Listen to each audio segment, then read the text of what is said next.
अलिप्त राहण्याचे सामर्थ्य जर कशात असेल, करंटेपणापासून बाजूला होण्याचं सामर्थ्य जर कशात असेल, तर सदैव लक्षणपिंडाकडे उभे राहण्याचे सामर्थ्य जर कशात असेल, तर ते हरिकथा निरूपणात.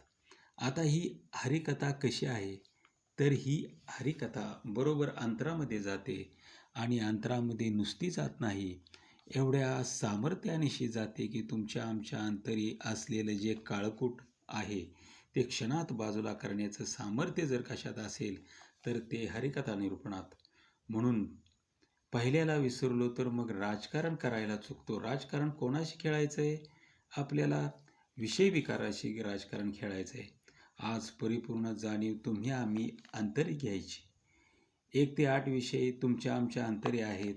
आज आपल्या संसारात खीळ ठोकणारे, आज आपल्या संसारात उद्वेग निर्माण करणारे जे संशय, चिंता या सगळ्यांची जाणीव घेऊन त्यांच्यापासून अलिप्त होण्यासाठी खेळावं लागतं ते राजकारण. आणि त्या विषयविकारांना अलिप्त, त्या विषयविकारांपासून बाजूला कसं राहायचं, हीच शिकवण या सद्गुरूंची. आणि ही शिकवण आपणच घेतोय असं नाही, तर प्रत्यक्ष श्रीकृष्णाला सुद्धा हीच शिकवण घ्यावी लागली. त्या श्रीरामाला सुद्धा हीच शिकवण घ्यावी लागली. प्रत्यक्ष बघायला गेलो तर देव आणि राक्षस यांच्यात युद्ध असायचं बघा पूर्वी. आता ते देव राक्षस राहिले बाहेरचे. आता अखंड आपल्याला युद्धाचा प्रसंग आहे. हे युद्ध बाहेर कुठे चालू नाही आहे, हे युद्ध आतमध्ये चालू आहे. त्याच्या पलीकडे मालकाने सांगितले, राजकारण म्हटल्यावर राजा आला. फक्त आता तो राजा कोण?